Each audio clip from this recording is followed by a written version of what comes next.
I'm going to be showing some of the cybercriminals' latest and nastiest creations. So basically, please don't go and download any of the viruses that I show you. Some of you might be wondering what a cybersecurity specialist looks like, and I thought I'd give you a quick insight into my career so far. It's a pretty accurate description. This is what someone that specializes in malware and hacking looks like. So today, computer viruses and Trojans, designed to do everything from stealing data, to watching you in your webcam, to the theft of billions of dollars. Some malicious code today goes as far as targeting power, utilities, and infrastructure. Let me give you a quick snapshot of what malicious code is capable of today. Right now, every second, 8 new users are joining the internet. Today, we will see 250,000 individual new computer viruses. We will see 30,000 new infected websites. And just to kind of tear down a myth here, lots of people think that when you get infected with a computer virus, it's because you went to a porn site, right? Well, actually, statistically speaking, if you only visit porn sites, you're safer. People normally write that down, by the way.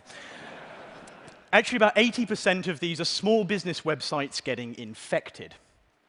Today's cybercriminal, what do they look like? Well, many of you have the image, don't you, of the spotty teenager sitting in a basement hacking away for notoriety. But actually, today's cybercriminals are wonderfully professional and organized. In fact, they have product adverts. You can go online and buy a hacking service to knock your business competitor offline. Check out this one I found. So you're here for one reason, and that reason is because you need your business competitors, rivals, haters, or whatever the reason is, or who they are, to go down. Well, you, my friend, you've came to the right place. If you want your business competitors to go down, well, they can. If you want your rivals to go offline, well, they will. Not only that, we are providing a short-term to long-term DDoS service or scheduled attacks, starting $5 per hour for small personal websites to $10 to $50 per hour. Now, I did actually pay one of these cybercriminals to attack my own website. Things got a bit tricky when I tried to expense it at the company. Turns out that's not cool. But regardless, it's amazing how many products and services are available now to cybercriminals. For example, this testing platform, which enables the cybercriminals to test the quality of their viruses before they release them on the world. For a small fee, they can upload it and make sure everything is good. But it goes further. Cybercriminals now have crime packs with business intelligence reporting dashboards to manage the distribution of their malicious code. This is the market leader in malware distribution, the Black Hole Exploit Pack, responsible for nearly 1/3 of malware distribution in the last couple of quarters. It comes with technical installation guides, video setup routines, and get this, technical support. You can email the cybercriminals and they'll tell you how to set up your illegal hacking server. So let me show you what malicious code looks like today. What I've got here is 2 systems: an attacker, which I've made look all matrixy and scary, and a victim, which you might recognize from home or work. Now, normally, these would be on different sides of the planet or of the internet, but I've put them side by side because it makes things much more interesting. Now, there are many ways you can get infected. You will have come in contact with some of them. Maybe some of you have received an email that says something like, "Hi, I'm a Nigerian banker, and I'd like to give you $53 billion because I like your face," right? Or funnycats.exe, which, rumor has it, was quite successful in China's recent campaign against America. Now, there are many ways you can get infected. I want to show you a couple of my favorites. This is a little USB key. Now, how do you get a USB key to run in a business? Well, you could try looking really cute. Aww. Or in my case, awkward and pathetic. So imagine this scenario. I walk into one of your businesses, looking very awkward and pathetic, with a copy of my CV, which I've covered in coffee. And I ask the receptionist to plug in this USB key and print me a new one. So let's have a look here on my victim computer. What I'm going to do is plug in the USB key. After a couple of seconds, things start to happen on the computer on their own, usually a bad sign. This would, of course, normally happen in a couple of seconds, really, really quickly. But I've kind of slowed it down so you can actually see the attack occurring. Malware's very boring otherwise. So this is writing out the malicious code. And a few seconds later, on the left-hand side, you'll see the attacker's screen get some interesting new text. And if I place the mouse cursor over it, this is what we call a command prompt. And using this, we can navigate around the computer. We can access your documents, your data. You can turn on the webcam. That can be very embarrassing. Or just to really prove a point, we can launch programs, like my personal favorite, the Windows calculator. So isn't it amazing how much control the attackers can get with such a simple operation? Let me show you how most malware is now distributed today.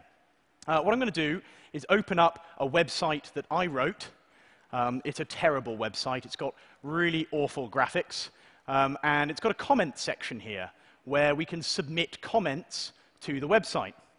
Many of you will have used something a bit like this before.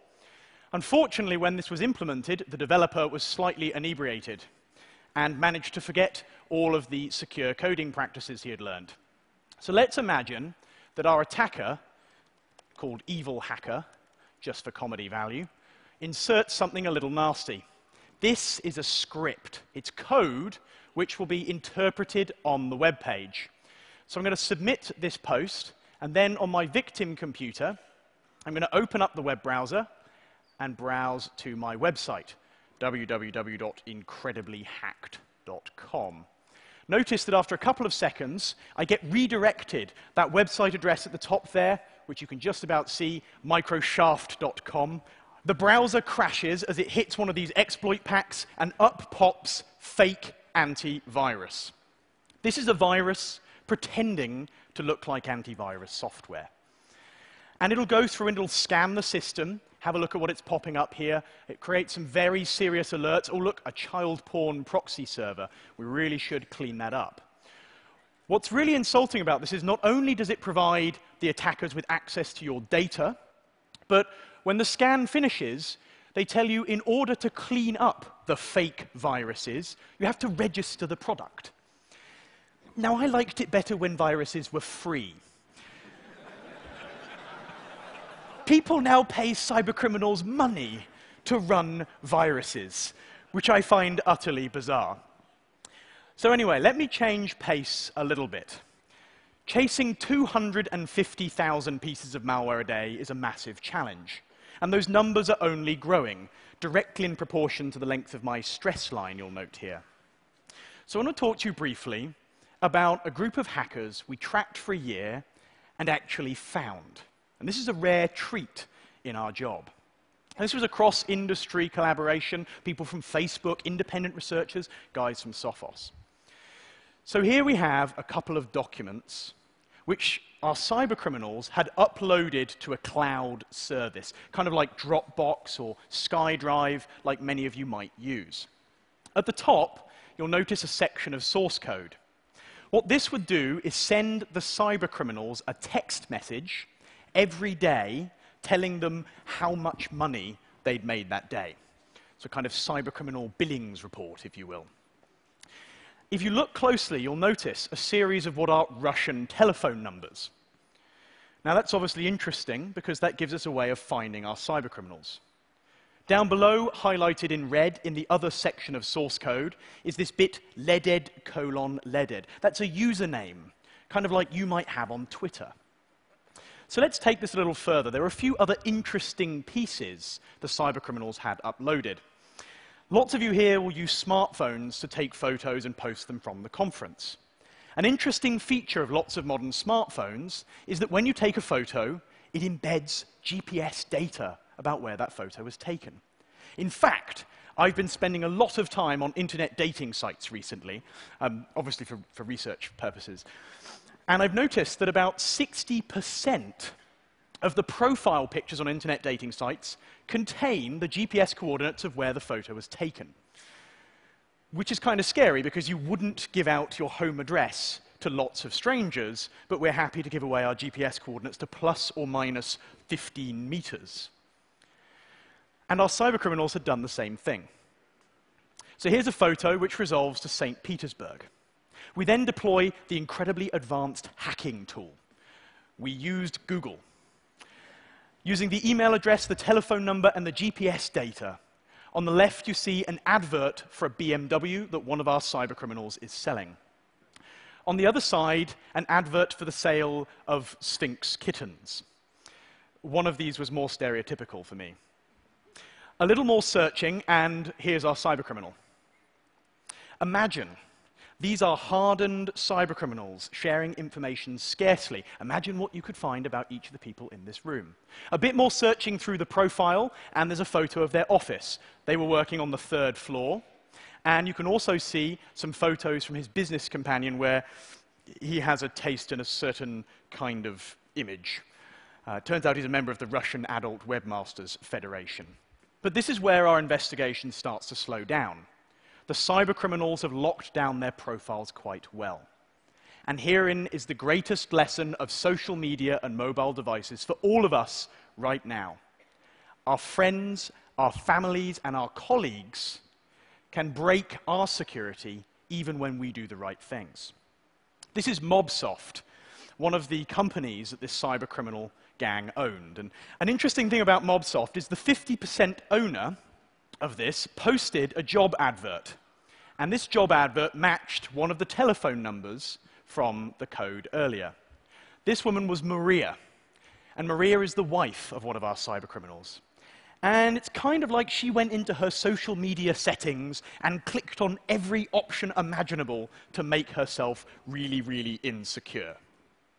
By the end of the investigation, where you can read the full 27-page report at that link, we had photos of the cybercriminals, even the office Christmas party when they were out on an outing. That's right, cybercriminals do have Christmas parties, as it turns out. Now, you're probably wondering what happened to these guys. Let me come back to that in just a minute. I want to change pace to one last little demonstration, a technique that is wonderfully simple and basic, but is interesting in exposing how much information we're all giving away. And it's relevant because it applies to us as a TED audience. This is normally when people start kind of shuffling in their pockets, trying to turn their phones onto airplane mode desperately. Many of you will know about the concept of scanning for wireless networks. You do it every time you take out your iPhone or your BlackBerry and connect to something like TED attendees. But what you might not know is that you're also beaming out a list of networks you've previously connected to, even when you're not using wireless actively. So I ran a little scan. I was relatively inhibited compared to the cybercriminals who wouldn't be so concerned by law. And here you can see my mobile device. Okay? So you can see a list of wireless networks, TED attendees, Hyatt Long Beach, where do you think I'm staying? My home network, pretty fly for a Wi-Fi, which I think is a great name. Sophos Visitors, Sands and Mere, companies I work with. Logan Wi-Fi, that's in Boston. Hilton London, CIA surveillance van. We called it that at one of our conferences because we thought that would freak people out, which is quite fun. This is how geeks party. So let's make this a little bit more interesting. Let's talk about you. 23% of you have been to Starbucks recently and used the wireless network. Things get more interesting. 46% of you I could link to a business, XYZ employee network. This isn't an exact science, but it gets pretty accurate. 761 of you I could identify a hotel you'd been to recently, absolutely, with pinpoint precision, somewhere in the globe. 234 of you, well, I know where you live. Your wireless network name is so unique that I was able to pinpoint it using data available openly on the internet with no hacking or clever tricks. And I should mention as well that some of you do use your names, James Lyne's iPhone, for example. And 2% of you have a tendency to extreme profanity. So something for you to think about as we adopt these new applications and mobile devices, as we play with these shiny new toys. How much are we trading off convenience for privacy and security? Next time you install something, look at the settings and ask yourself, is this information that I want to share? Would someone be able to abuse it? We also need to think very carefully about how we develop our future talent pool. You see, technology's changing at a staggering rate, and that 250,000 pieces of malware won't stay the same for long.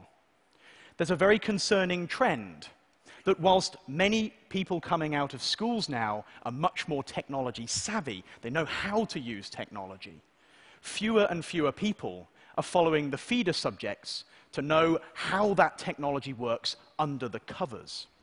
In the UK, a 60% reduction since 2003, and there are similar statistics all over the world. We also need to think about the legal issues in this area. The cybercriminals I talked about, despite theft of millions of dollars, actually still haven't been arrested, and at this point, possibly never will. Most laws are national in their implementation, despite cybercrime conventions, where the internet is borderless and international by definition. Countries do not agree, which makes this area exceptionally challenging from a legal perspective. But my biggest ask is this. You see, you're going to leave here and you're going to see some astonishing stories in the news. You're going to read about malware doing incredible and terrifying, scary things. However, 99% of it works because people fail to do the basics. So my ask is this. Go online, find these simple best practices. Find out how to update and patch your computer, get a secure password, make sure you use a different password on each of your sites and services online. Find these resources, apply them.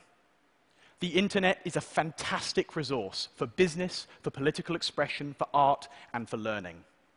Help me and the security community make life much, much more difficult for cybercriminals. Thank you.